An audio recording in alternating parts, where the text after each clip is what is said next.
सत श्री अकाल जी, स्वागत है तुहाडा साडे प्लेटफॉर्म मास्टर क्लासिस पटियाला ते। सो अज दी जिहड़ी वीडियो असी बना रहे हैं बेसिकली वीडियो तो तुसी थंबनेल तो देख ही लिया, तां कि असी ये देखना कि कोई भी PSSB का पेपर आ जिहड़ा उन्होंने अटैम्प्ट करन लगे कोई खास स्ट्रैटेजी हो सकती है साडी, मतलब कि असी कुछ खास तरीके नाल जे पेपर अटैम्प्ट करिए तो उहदे नाल की साडे 2-4 नंबर जां कुछ भी नंबर वाधा हो सकता है। तो किहड़ियां गलतियां पेपर च नहीं करनियां चाहिए। वैसे देखो टैक्नीकली जदों असी बहुत वधिया तरीके नाल पढ़े हुए हैं तो दिमाग च एक चीज़ ये जाती है कि यार इस तरीके की किहड़ी कोई स्ट्रैटेजी हुंदी है, जे किसी नूं पेपर आउंदा है तो आउंदा है, नहीं आउंदा तो नहीं आउंदा। पर कई बारी ये हुंदा है कि अपनी जिंदगी के तजर्बे तो वैसे मैं ये दसदा कि बहुत घट होया कि मैनू PSSB के पेपर का तजर्बा अपने तो मिलिया होवे, बट नाल बहुत जाने पेपर दे के आउंदे रहे आ, बहुत सारे स्टूडेंट्स अपना तजर्बा शेयर करते रहे आ, उत्थों बहुत कुछ सीखण नूं मिलिया। सब कुछ आप बीती ही होवे जरूरी नहीं, जे तुसी जग बीती नूं भी चंगी तरह समझ लैंदे हो ना, लोकां ते बीती नूं भी समझ के ਉਹਦਾ तजर्बा दूजिਆਂ ਨੂੰ दस सकते हो तो वह भी एक चंगी गल आ। इस वीडियो का मकसद कोई शॉर्टकट ट्रिक दसना नहीं, सिर्फ इस चीज़ का तजर्बा शेयर करना है कि पेपर चों किहड़ी चीज़ आ जिहदे तो बचिया जा सकता है तो किस तरीके नाल PSSB के पेपर नूं अटैम्प्ट किया जा सकता है। साडे पटवारी ते एक्साइज के पेपर च जां क्लर्क के पेपर च स्ट्रैटेजी वधिया काम कर सकती है।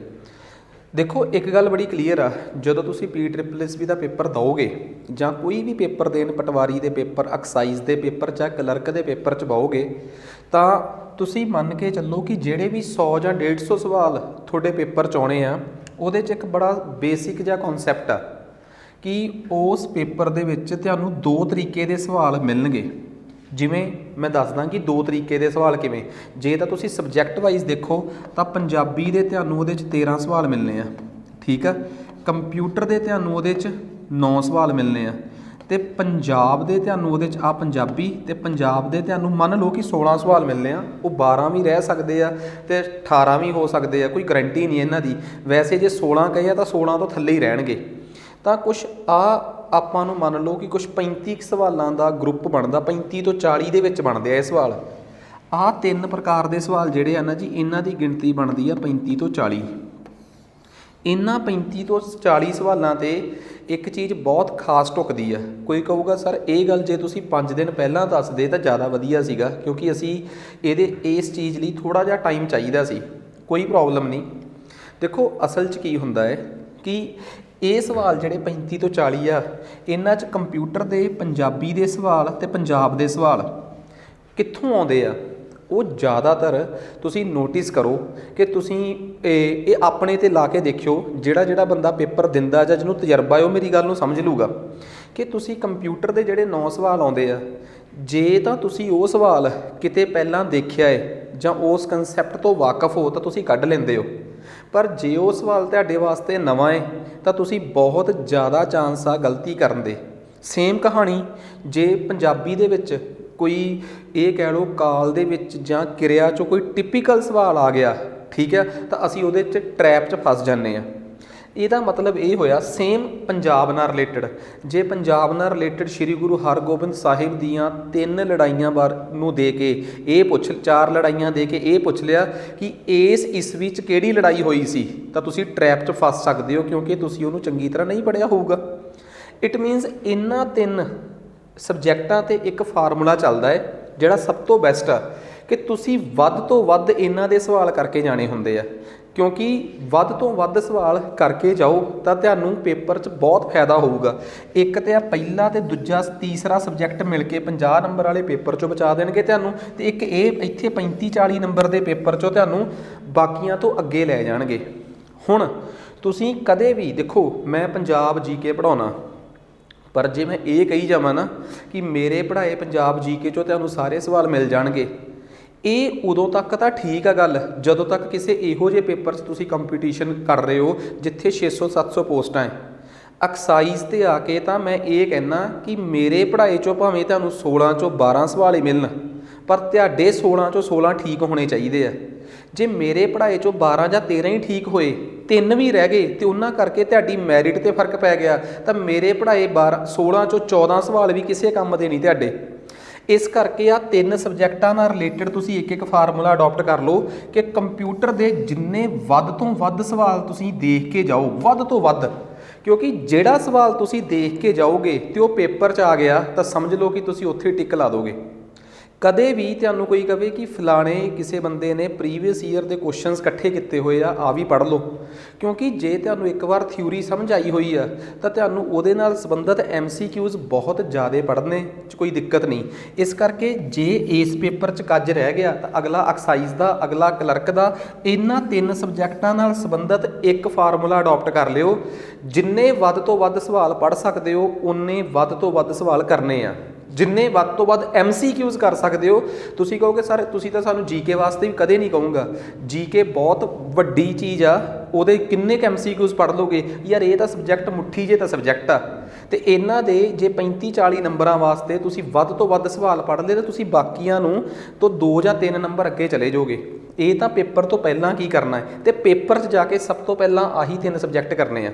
ਉਹਦਾ ਵਜ੍ਹਾ ਕੀ ਆ, ਕਿਉਂਕਿ ਪੇਪਰ 'ਚ ਜਾ ਕੇ ਤੁਸੀਂ ਆਹੀ 3 ਸਬਜੈਕਟ ਸਭ ਤੋਂ ਪਹਿਲਾਂ ਇਸ ਕਰਕੇ ਕਰਨੇ, ਉਹਦੀ ਇੱਕ ਬਹੁਤ ਖਾਸ ਵਜ੍ਹਾ ਹੈ, ਕਿਉਂਕਿ ਆਹ 3 ਸਬਜੈਕਟਾਂ ਦੇ ਸਵਾਲ ਜਿਹੜੇ ਆ ਇਹਨਾਂ 'ਚ ਤਰੀਕਾਂ ਜਾਂ ਕੰਪਿਊਟਰ ਦੇ ਸਵਾਲਾਂ 'ਚ ਪੁਰਾਣੇ ਸਵਾਲ, ਪੰਜਾਬੀ ਦੇ ਪੇਪਰ ਦੇ ਵਿੱਚ ਤੁਸੀਂ ਕਿੰਨੇ ਪ੍ਰਕਾਰ ਦੇ ਆ, ਫਲਾਣਾ ਅੱਗੇ ਕਿੰਨੇ ਪ੍ਰਕਾਰ ਦਾ, ਵਿਸ਼ੇਸ਼ਣ ਕਿੰਨੇ ਪ੍ਰਕਾਰ ਦੇ ਆ, ਉਹ ਵਾਲਾ ਵਿਸ਼ੇਸ਼ਣ ਅੱਗੇ ਕਿੰਨੇ ਪ੍ਰਕਾਰ ਦਾ ਹੈ, ਇਹ ਚੀਜ਼ਾਂ ਨੂੰ ਤੁਸੀਂ ਬਹੁਤ ਯਾਦ ਕਰਕੇ ਗਏ ਹੁੰਦੇ ਹੋ।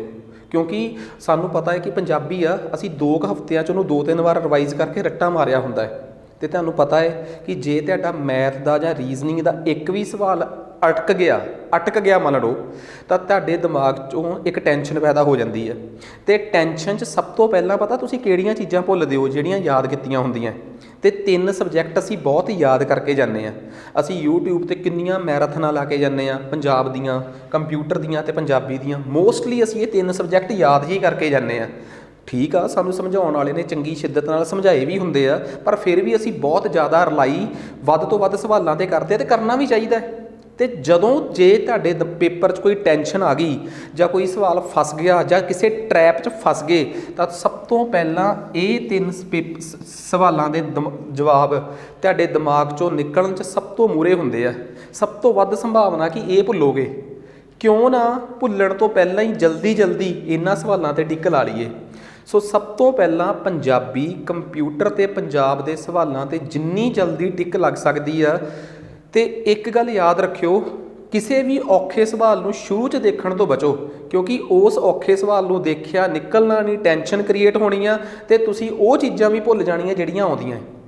ਬਿਨਾਂ ਕਿਸੇ ਤਣਾਅ ਤੋਂ ਸਭ ਤੋਂ ਪਹਿਲਾਂ ਇਹਦੇ ਟਿਕ ਲਾ ਦਿਓ। ਲਾਤੇ ਟਿਕ, ਇਸ ਤੋਂ ਬਾਅਦ ਆ ਜਾਓ GK 'ਤੇ। GK 'ਤੇ ਹੁਣ ਮੈਂ ਤੁਹਾਨੂੰ ਇੱਕ ਹੋਰ ਖਾਸ ਟ੍ਰਿਕ ਦੱਸਦਾ। GK ਵਾਸਤੇ ਨਾ ਇੱਕ ਚੀਜ਼ ਬਹੁਤ ਇੰਪੋਰਟੈਂਟ ਹੁੰਦੀ ਹੈ, ਤੁਸੀਂ ਇਹ ਤਜਰਬਾ ਕਰਕੇ ਦੇਖਿਓ। ਜਦੋਂ ਤੁਸੀਂ GK ਵਾਲਾ ਹਿੱਸਾ ਪੇਪਰ ਦਾ ਦੇਖਦੇ ਹੋ, ਇਹ ਕਿਹੜਾ ਕੋਈ PPSC ਦਾ ਪੇਪਰ ਆ ਜਿਸ 'ਚ ਕੰਸੈਪਚੁਅਲ ਬੜੀ ਡੂੰਘਾਈ 'ਚ ਲੈਣਾ ਪੁੱਛੀਆਂ। ਅਗਲਿਆਂ ਨੇ ਪੁੱਛਣਾ ਕਿ ਦੂਜੀ ਰਾਊਂਡ ਟੇਬਲ ਕਾਨਫਰੰਸ ਕਦੋਂ ਹੋਈ, ਗੋਲਮੇਜ ਕਾਨਫਰੰਸ ਦੂਜੀ ਕਦੋਂ ਹੋਈ, 30, 31, 32, 33, ਉਲਝ ਗਏ। ਅਸਲ 'ਚ ਸਾਨੂੰ ਯਾਦ ਹੁੰਦਾ ਹੈ ਕਿ ਪਹਿਲੀ ਉਦੋਂ ਹੋਈ, ਦੂਜੀ ਉਦੋਂ ਹੋਈ, ਤੀਜੀ ਉਦੋਂ ਹੋਈ, ਠੀਕ ਆ। ਪਰ ਪੰਗਾ ਕਿੱਥੇ ਪੈਂਦਾ ਹੈ, ਜਦੋਂ ਅਸੀਂ ਥੋੜ੍ਹਾ ਜਿਹਾ ਸੋਚਣ ਲੱਗ ਪੈਂਦੇ ਹਾਂ ਨਾ, ਫਿਰ ਅਸੀਂ 31, 32, 33 'ਚ ਉਲਝ ਜਾਂਦੇ ਹਾਂ।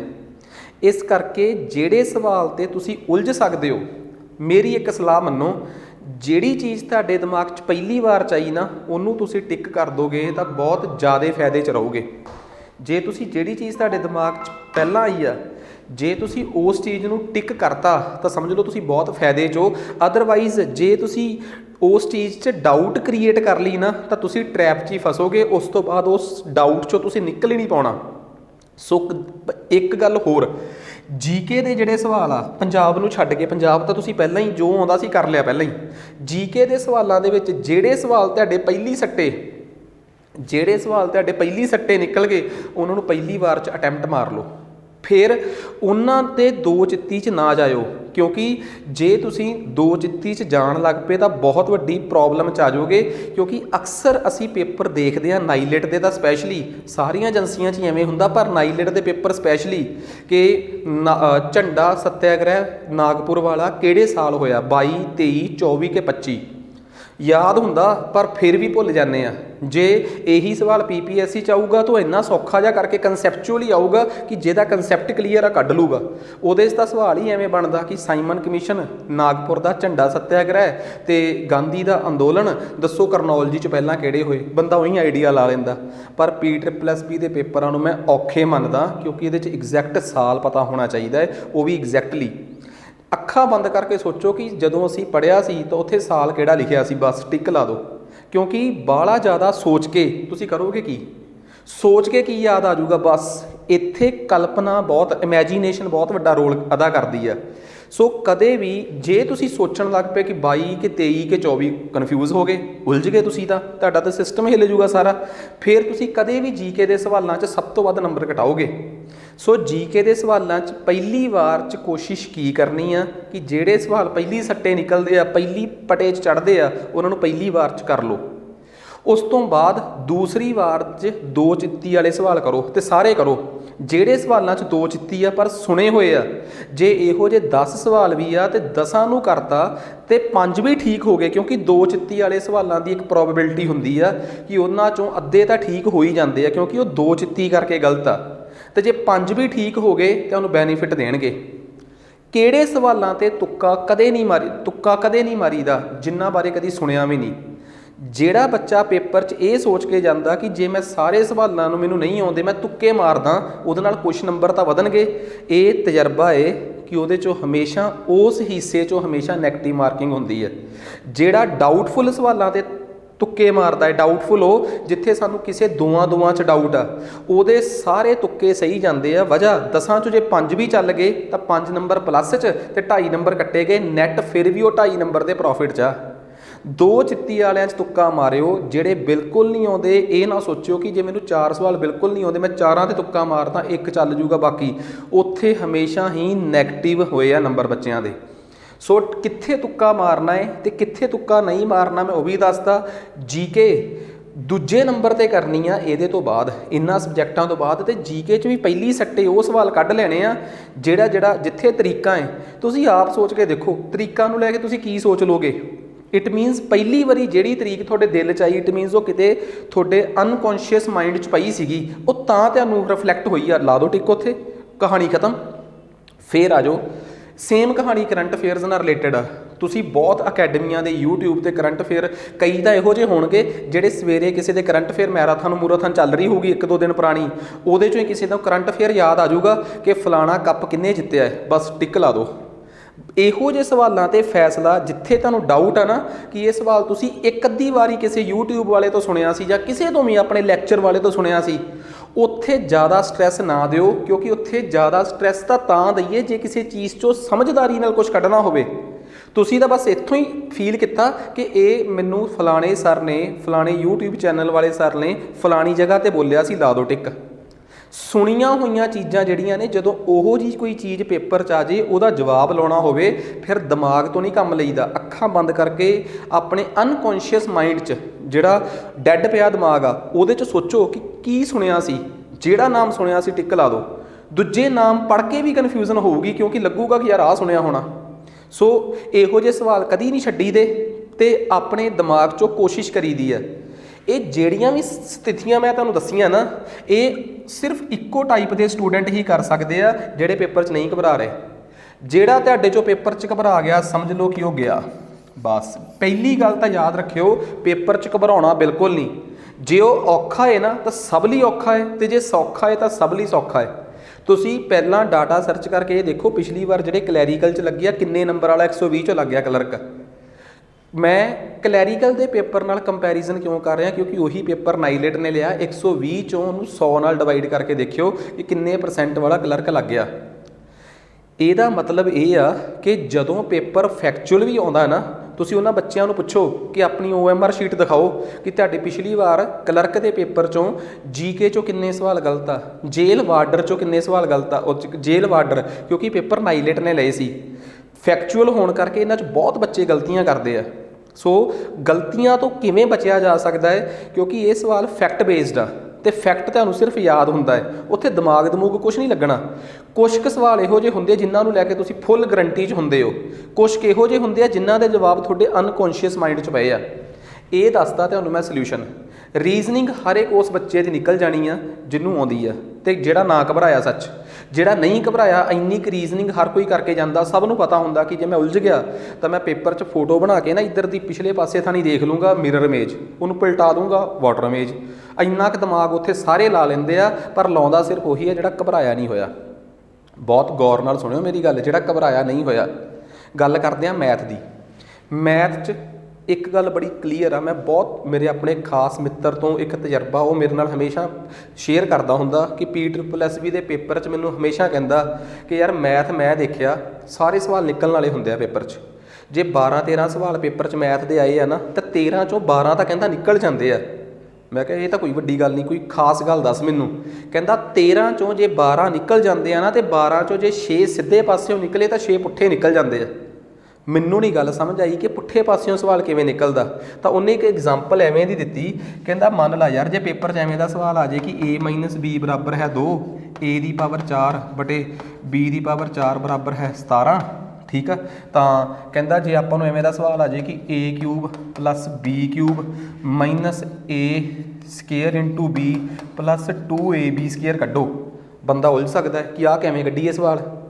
ਕਹਿੰਦਾ ਮੇਰੇ ਵਰਗਾ ਬੰਦਾ ਫਿਰ ਜਿਹਦਾ ਬਾਹਲਾ ਉਹਨੂੰ ਪਤਾ ਕਿ ਦੋ ਹੀ ਆਪਸ਼ਨਸ ਨੇ, ਜਾਂ ਨਿਕਲ ਜੂਗਾ ਜਾਂ ਨਹੀਂ। ਮੈਂ ਮੰਨ ਕੇ ਚੱਲਦਾ ਕਿ ਮੈਨੂੰ ਆਉਂਦਾ ਨਹੀਂ। ਕਹਿੰਦਾ ਫਿਰ ਮੈਂ ਇੱਥੇ ਸੋਚੀ ਜਾਂਦਾ ਹੁੰਦਾ ਯਾਰ ਜੇ ਮੈਂ a ਨੂੰ ਇੱਥੇ 1 ਆ ਜੇ, ਮੰਨ ਲਓ ਸੌਰੀ, ਕਿ ਜੇ ਮੈਂ a ਨੂੰ 2 ਤੇ b ਨੂੰ 1 ਪੁੱਟ ਕਰਦਾ ਆਪਣੇ ਵੱਲੋਂ ਹੀ, ਤਾਂ 2 - 1 1 ਹੋ ਗਿਆ, 2 ਦੀ ਪਾਵਰ 4 ਜਮਾ 1 ਦੀ ਪਾਵਰ 4 17 ਹੋ ਗਿਆ। ਮਤਲਬ a 2 ਤੇ b 1 ਇਸ ਇਕੁਏਸ਼ਨ ਨੂੰ ਸੈਟੀਸਫਾਈ ਕਰ ਰਿਹਾ। ਤਾਂ ਮੈਂ a ਤੇ b ਦੀ ਵੈਲਿਊ ਪੁੱਟ ਕਰਕੇ ਆਨਸਰ ਕੱਢਦਾ। ਕਈ ਵਾਰੀ ਗਤੀ ਸਮੇਂ ਦਾ, ਸਪੀਡ ਡਿਸਟੈਂਸ ਦਾ ਸਵਾਲ ਆ, ਉਹ 'ਚ ਤੁਸੀਂ ਕੋਈ ਇਕੁਏਸ਼ਨ ਬਣਾ ਲਈ, ਕੋਈ ਸਮੀਕਰਨ ਬਣਾ ਲਿਆ, ਅੱਗੇ ਨਿਕਲ ਨਹੀਂ ਰਿਹਾ, ਆਨਸਰ ਨੂੰ ਵਿੱਚ ਪੁੱਟ ਕਰਕੇ ਸੈਟੀਸਫਾਈ ਕਰਾ ਲਓ। ਤੁਹਾਡੇ ਕੋਲ ਵਧੀਆ ਟਾਈਮ ਆ। ਜੇ 2 ਘੰਟੇ 30 ਮਿੰਟ ਦਾ ਪੇਪਰ ਆ ਤੇ 150 ਸਵਾਲ ਆ ਤੇ 150 ਮਿੰਟ ਆ, ਤੁਸੀਂ ਆਪ ਦੱਸੋ ਮੈਥ ਰੀਜ਼ਨਿੰਗ ਦੇ 25 ਸਵਾਲਾਂ ਨੂੰ ਛੱਡ ਕੇ 125 ਸਵਾਲ ਬਚਦੇ ਆ ਸਿਰਫ, ਜਿਨ੍ਹਾਂ ਨੂੰ ਜਿਹੜਾ ਬੰਦਾ ਸ਼ਿੱਦਤ ਨਾਲ ਕਰੇ ਉਹ ਨਾਲ ਪੇਪਰ ਤੇ ਟਿਕ ਕਰਕੇ ਜਲਦੀ OMR ਸ਼ੀਟ ਸਹੀ ਤਰੀਕੇ ਨਾਲ ਭਰੇ, ਤਰੀਕੇ ਨਾਲ ਅਕਲ ਨਾਲ ਭਰੇ OMR ਸ਼ੀਟ, ਤਾਂ ਉਹ 60 ਤੋਂ 65 ਜਾਂ 70 ਮਿੰਟਾਂ 'ਚ, 60 ਤੋਂ 65 ਮਿੰਟਾਂ 'ਚ ਬਾਕੀ ਦੇ 125 ਸਵਾਲ ਕਰ ਸਕਦਾ ਹੈ।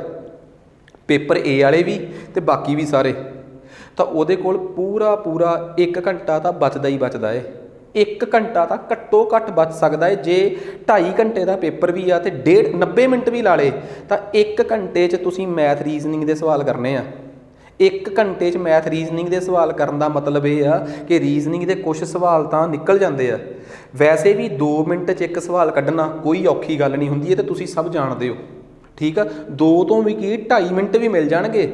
ਸੋ ਕਿਸੇ ਵੀ ਸਵਾਲ 'ਤੇ ਜਿੱਦ ਨਹੀਂ ਕਰਨੀ ਮੈਥ ਦੇ, ਕਿਉਂਕਿ ਮੈਥ 'ਚ ਕਈ ਵਾਰੀ ਕੀ ਹੁੰਦਾ, ਮੈਂ ਇੱਕ ਤਜਰਬਾ ਸ਼ੇਅਰ ਕਰਦਾ। ਪੇਪਰ 'ਚ ਜਦੋਂ ਆਪਾਂ ਬੈਠੇ ਹੁੰਦੇ ਆ ਨਾ, ਸਾਡਾ ਦਿਮਾਗ ਬਹੁਤ ਘੱਟ ਜਾਂਦਾ ਹੈ। ਅਸੀਂ ਜੇ ਇੱਕ ਵਾਰ ਆਪਣੇ ਦਿਮਾਗ 'ਚ ਇੱਕ ਰੱਟ ਫੜ ਲਈ ਨਾ ਕਿ 64 - 8 ਬਰਾਬਰ ਹੈ 46, ਤਾਂ ਤੁਸੀਂ ਦੇਖੋ ਤੁਹਾਡਾ ਆਨਸਰ ਆਉਂਦਾ ਨਹੀਂ। ਆਨਸਰ ਉੱਥੇ 56 ਲਿਖਿਆ ਹੁੰਦਾ। ਸਾਰਾ ਸਵਾਲ ਕੱਢ ਕੇ ਤੁਸੀਂ ਐਂਡ 'ਚ ਇੱਕੋ ਗੱਲ ਆਪਣੇ ਦਿਮਾਗ 'ਚ ਪੱਟੀ ਪੜ੍ਹਾ ਲਈ ਹੁੰਦੀ ਆ, 64 - 8 ਬਰਾਬਰ ਹੈ 46, ਕਿ 46 ਆਨਸਰ ਉਹਦੇ 'ਚ ਹੈ ਹੀ ਨਹੀਂ। ਫਿਰ ਤੁਸੀਂ ਸੋਚਦੇ ਹੋ ਕਿ ਇਹਦਾ ਆਨਸਰ ਨਨ ਆਫ ਦੀਜ਼ ਹੋਣਾ ਹੈ। ਸੱਚ ਕੇ ਸਾਰਾ ਔਖਾ ਸਵਾਲ ਕੱਢ ਕੇ ਐਂਡ 'ਚ 64 ਚੋਂ 8 ਗਲਤ ਕਰੀ ਜਾਂਦੇ ਹੋ ਤੁਸੀਂ। ਇਹਦਾ ਮਤਲਬ ਇਹ ਆ ਕਿ ਉੱਥੇ ਇਹੋ ਜਿਹੇ ਸਵਾਲ ਤੋਂ ਜਿੱਦ ਨਾ ਕਰੋ, ਇਹੋ ਜਿਹੇ ਸਵਾਲ ਤੋਂ ਜਿੱਦ ਨਾ ਕਰੋ। ਫਿਰ ਤੁਸੀਂ ਕੀ ਉਸ ਸਵਾਲ ਨੂੰ ਛੱਡ ਦਿਓ, ਐਂਡ 'ਚ ਕਰੋ। ਫਿਰ ਇਹ ਸੋਚੋ ਕਿ ਸਾਨੂੰ ਕਿਸੇ ਨੇ ਦੱਸਿਆ ਸੀ ਕਿ ਆਪਾਂ 64 ਚੋਂ 8 ਘਟਾ ਕੇ ਵੀ ਗਲਤ ਕਰ ਲੈਂਦੇ ਹਾਂ, ਕਿਤੇ ਮੈਂ ਬੇਤੁਕੀ ਜੀ ਕੈਲਕੂਲੇਸ਼ਨ ਤਾਂ ਨਹੀਂ ਗਲਤ ਕਰ ਰਿਹਾ। ਉਸ ਸਵਾਲ ਨੂੰ ਐਂਡ 'ਚ ਕਰੋ ਤੇ ਛੱਡ ਹੀ ਦਿਓ ਭਾਵੇਂ ਕਿ ਯਾਰ ਇਹ ਸਵਾਲ ਮੇਰੇ ਕੋਲ ਨਹੀਂ ਨਿਕਲਣਾ। ਤੁਸੀਂ ਨਾ ਇਹ ਸੋਚ ਲਿਓ ਕਿ ਸਰ ਨੇ ਦੱਸਿਆ ਸੀ ਕਿ ਇੱਕ ਸਵਾਲ ਤਾਂ ਪੇਪਰ 'ਚ ਆਉਂਦਾ ਹੁੰਦਾ ਜਿਹਦੇ 'ਚ ਅਸੀਂ 8/2 ਨੂੰ ਵੀ 3 ਲਿਖੀ ਜਾਂਦੇ ਆ, ਜਾਂ 8/2 ਨੂੰ ਵੀ ਅਸੀਂ 6 ਲਿਖੀ ਜਾਂਦੇ ਆ। ਇੱਕ ਸਵਾਲ ਤਾਂ ਇਹੋ ਜਿਹਾ ਹੁੰਦਾ ਹੀ ਆ ਜਿਹਨੇ ਸਾਨੂੰ ਮੂਰਖ ਬਣਾਉਣਾ ਹੁੰਦਾ ਹੈ। ਉਹ ਸਮਝ ਲਓ ਕਿ ਮੇਰਾ ਇਹ ਸਵਾਲ ਇਹਨੂੰ ਛੱਡ ਦਿੰਦਾ ਮੈਂ। ਜੇ ਤੁਸੀਂ ਇੱਕ ਸਵਾਲ ਜਿਹੜਾ ਤੁਹਾਡਾ ਜਿੱਦ 'ਚ ਆ ਕੇ ਗਲਤ ਹੋ ਰਿਹਾ ਹੈ, ਜੇ ਤੁਸੀਂ ਉਹ ਛੱਡ ਦੋਗੇ ਨਾ, ਬਾਕੀ ਪੇਪਰ ਸੁਖਾਲਾ ਹੋ ਜਾਊਗਾ। ਮੈਂ ਹੱਸਦਾ ਹੁੰਦਾ ਕਿ ਜੇ ਵਾਰ-ਵਾਰ ਤੁਸੀਂ ਉਸ ਸਵਾਲ 'ਤੇ ਜਾ ਰਹੇ ਹੋ ਨਾ, ਤਾਂ ਉਹ ਤੋਂ ਬਚਣ ਦਾ ਇੱਕ ਸਭ ਤੋਂ ਅਖੀਰਲਾ ਤਰੀਕਾ, ਵੈਸੇ ਵਰਤਣਾ ਨਹੀਂ ਚਾਹੀਦਾ, ਪਰ ਜੇ ਫਿਰ ਵੀ ਹੱਥ ਨਹੀਂ ਟਿਕ ਰਿਹਾ, ਉਸ ਸਵਾਲ ਦੇ ਸਾਹਮਣੇ ਵਾਲਾ OMR ਦਾ ਗੋਲਾ ਭਰ ਦਿਓ, ਆਪੇ ਚੁੱਪ ਕਰ ਜਾਓਗੇ ਕਿ ਹੁਣ ਤਾਂ ਭਰਿਆ ਗਿਆ, ਕੀ ਕਰ ਲੂੰਗਾ। ਸੋ ਬਚੋ ਇਹੋ ਜਿਹੇ ਸਵਾਲ ਤੋਂ ਜਿਹੜਾ ਜਿੱਦ 'ਚ ਆ ਕੇ ਤੁਸੀਂ ਗਲਤ ਕਰ ਰਹੇ ਹੋ, ਕਿਉਂਕਿ ਇੱਕ ਅੱਧੇ ਸਵਾਲ ਨੇ। ਅਤੇ ਜਿਹੜਾ ਮੈਥ ਦਾ ਸਵਾਲ ਨਹੀਂ ਨਿਕਲ ਰਿਹਾ ਉਹਨੂੰ ਐਂਡ ਆਨਸਰ ਵੱਲੋਂ ਕੱਢੋ। ਮੈਥ ਰੀਜ਼ਨਿੰਗ ਲਾਸਟ 'ਚ ਕਰੋ, ਕਿਉਂਕਿ ਮੈਥ ਰੀਜ਼ਨਿੰਗ ਹੀ ਉਹ ਉਹ ਸਬਜੈਕਟ ਆ ਜਿਹੜਾ ਘਬਰਾਹਟ ਪੈਦਾ ਕਰ ਸਕਦਾ, ਕਿਉਂਕਿ ਕਈ ਵਾਰੀ ਕੀ ਹੁੰਦਾ ਰੀਜ਼ਨਿੰਗ ਦੀ ਕੋਡਿੰਗ ਵੀ ਨਹੀਂ ਨਿਕਲਦੀ। ਫਿਰ ਉਹਨੂੰ ਐਂਡ 'ਚ ਰੱਖ ਲਓ ਰਿਲੈਕਸ ਕਰਕੇ ਕਿ ਯਾਰ ਮੰਨ ਲਓ ਤੁਸੀਂ ਇਹ ਸੋਚੋ ਕਿ ਆਹ 5 ਸਵਾਲ ਉਹ ਆ ਜਿਹੜੇ ਮੇਰੇ ਅਟਕ ਗਏ, ਸਰ ਨੇ ਕਿਹਾ ਸੀ ਕਿ 4-5 ਸਵਾਲ ਤਾਂ ਅਟਕ ਜਾਂਦੇ ਹੁੰਦੇ, ਛੱਡ ਦਿਓ, 2 ਮਿੰਟ ਲਈ ਅੱਖਾਂ ਬੰਦ ਕਰੋ, ਹੁਣ ਮੈਂ ਦੁਬਾਰਾ ਕਰਦਾ।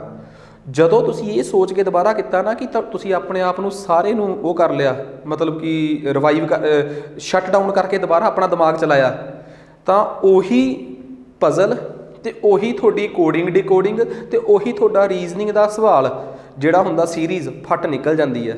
ਕਿਉਂਕਿ ਜਦੋਂ ਤੁਸੀਂ ਸਮਝ ਗਏ ਕਿ ਰੀਜ਼ਨਿੰਗ ਦੇ ਸਵਾਲ 'ਚ ਅਟਕ ਗਏ, ਇਹਦਾ ਮਤਲਬ ਤੁਹਾਨੂੰ ਆਪਣੇ ਸਿਸਟਮ ਨੂੰ ਅੱਧੇ ਸਕਿੰਟ ਲਈ ਜਾਂ ਅੱਧੇ ਮਿੰਟ ਲਈ ਇੱਕ ਵਾਰ ਸ਼ਟ ਡਾਊਨ ਕਰਨ ਦੀ ਲੋੜ ਆ।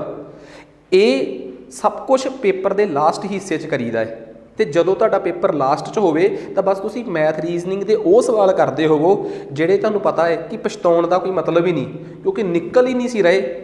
ਐਂਡ 'ਚ ਜਾ ਕੇ ਇੱਕ ਇੱਕ ਨਿਕਲ ਕੇ ਗੋਲਾ ਭਰਦੇ ਰਹੇ, ਖੁਸ਼ੀ ਹੁੰਦੀ ਆ ਕਿ ਜਿਹੜੇ ਨਿਕਲ ਨਹੀਂ ਸੀ ਰਹੇ ਉਹਦੇ 'ਚੋਂ ਵੀ 4 ਕੱਢ ਲਏ। ਸੋ ਪੇਪਰ ਦੇ ਵਿੱਚ ਸ਼ੁਰੂ ਤੋਂ ਲੈ ਕੇ ਐਂਡ ਤੱਕ ਇਹ ਇੱਕ ਪੈਟਰਨ ਆ ਪੇਪਰ ਕਰਨ ਦਾ, ਇਹਦੇ ਨਾਲ ਕਦੀ ਪੇਪਰ ਕਰਨ ਵਾਲੇ 'ਤੇ ਦਬਾਅ ਨਹੀਂ ਪੈਂਦਾ। ਇਹ ਪੈਟਰਨ ਸਿਰਫ PSSB ਦੇ ਪੇਪਰਾਂ ਵਾਸਤੇ ਦੱਸਿਆ ਹੈ, ਕਿਉਂਕਿ PSSB ਦੇ ਪੇਪਰਾਂ 'ਚ ਚੱਲਦਾ ਹੈ, ਕਿਉਂਕਿ PSSB ਦੇ ਪੇਪਰਾਂ 'ਚ ਹੀ ਪੇਪਰ ਦੇ ਹਿਸਾਬ ਨਾਲ ਹੀ ਪੇਪਰ ਕਿਵੇਂ ਛਪਦਾ ਹੈ ਉਹਦੇ ਹਿਸਾਬ ਨਾਲ ਹੀ ਦੱਸਿਆ ਹੈ। PPSC ਦੇ ਵਿੱਚ ਲੌਜਿਕਸ ਹੋਰ ਲੱਗਦੇ ਆ, ਉਹਦੇ 'ਚ ਮੈਥ ਰੀਜ਼ਨਿੰਗ ਕਿਸੇ ਹੋਰ ਪੱਧਰ ਦੀ ਆਉਂਦੀ ਆ, ਉਹਦੇ 'ਚ GK ਕਿਸੇ ਹੋਰ ਪੱਧਰ ਦੀ ਆਉਂਦੀ ਆ। ਉੱਥੇ ਕਿਵੇਂ ਅਟੈਂਪਟ ਕਰਨਾ ਚਾਹੀਦਾ ਉਹ ਕਿਤੇ ਬਾਅਦ ਦੀਆਂ ਗੱਲਾਂ ਹੈ, ਪਰ PSSB ਦੇ ਪੇਪਰਾਂ ਵਾਸਤੇ ਇੱਕ ਸਟ੍ਰੈਟੇਜੀ ਸੀ ਜਿਹੜੀ ਮੈਨੂੰ ਲੱਗਦਾ ਸੀ ਕਿ ਮੈਂ ਤੁਹਾਡੇ ਨਾਲ ਸ਼ੇਅਰ ਜ਼ਰੂਰ ਕਰਾਂ। ਠੀਕ ਆ, ਸੋ ਤੁਸੀਂ ਸਾਡੇ ਨਾਲ ਜੁੜੇ, ਇਹਦੇ ਵਾਸਤੇ ਧੰਨਵਾਦ। ਬੈਸਟ ਆਫ ਲੱਕ ਤੁਹਾਡੇ ਆਉਣ ਵਾਲੇ PSSB ਦੇ ਪੇਪਰਾਂ ਲਈ। ਜੋ ਮੈਂ ਗੱਲ ਕਹੀ ਆ ਇਹਨੂੰ ਆਪਣੇ ਪਟਵਾਰੀ ਦੇ ਪੇਪਰ ਤੋਂ ਬਾਅਦ ਵੀਡੀਓ ਨੂੰ ਜ਼ਰੂਰ ਦੇਖਿਓ ਕਿ ਵਾਕਈ ਜਿਹੜਾ ਤੁਹਾਡੇ ਨਾਲ ਤਜਰਬਾ ਗੜਬੜ ਹੋਈ ਆ, ਜੇ ਕਿਸੇ ਰੱਬ ਕਰਕੇ ਕਿਸੇ ਨਾਲ ਹੋਵੇ ਨਾ, ਤਾਂ ਸਰ ਦੀ ਗੱਲ ਸਹੀ ਸੀ। ਅਸੀਂ ਦੂਜੇ ਪੇਪਰ 'ਚ, ਦੂਜੇ ਤੋਂ ਬਾਅਦ ਤੀਸਰੇ ਪੇਪਰ 'ਚ, ਜਿਹੜੇ ਸਾਲ ਮਰਜ਼ੀ ਤੁਸੀਂ ਮੇਰੀ ਇਸ ਵੀਡੀਓ ਨੂੰ ਦੇਖ ਰਹੇ ਹੋਵੋਗੇ, ਤੁਹਾਨੂੰ ਇਹ ਤਜਰਬਾ ਆਪਣੇ ਨਾਲ ਬੀਤਦਾ ਹੋਇਆ ਲੱਗੂਗਾ। ਉਮੀਦ ਕਰਦਾ ਕਿ ਇਹ ਗੱਲ ਸਹੀ ਲੱਗੀ ਹੋਊਗੀ। ਤੁਸੀਂ ਸਾਡੇ ਨਾਲ ਕਿਤੇ ਵੀ ਪੱਧਰ 'ਤੇ ਜੁੜਨਾ ਚਾਹੁੰਦੇ ਹੋ, ਇਸ ਵੀਡੀਓ ਦੇ ਡਿਸਕ੍ਰਿਪਸ਼ਨ ਬਾਕਸ 'ਚ ਬਹੁਤ ਸਾਰੀਆਂ ਮੇਰੇ ਪੜ੍ਹਾਏ ਹੋਏ ਸਾਰੇ ਸਬਜੈਕਟਾਂ ਦੀਆਂ ਡੈਮੋਜ਼ ਨੇ। ਚੰਗੀਆਂ ਲੱਗੀਆਂ ਤਾਂ ਬਾਕੀਆਂ ਨੂੰ ਵੀ ਦੱਸੋ, ਅਤੇ ਵੱਧ ਤੋਂ ਵੱਧ ਤੁਸੀਂ ਇਹ ਕੋਸ਼ਿਸ਼ ਕਰੋ ਕਿ ਜੇ ਇਹ ਜਾਣਕਾਰੀ ਚੰਗੀ ਆ ਤਾਂ ਫਿਰ ਇਹ ਸਭ ਤੱਕ ਪਹੁੰਚਣੀ ਚਾਹੀਦੀ ਹੈ, ਖਾਸ ਕਰਕੇ ਤੁਹਾਡੇ ਖਾਸ ਦੋਸਤਾਂ ਤੱਕ। ਧੰਨਵਾਦ।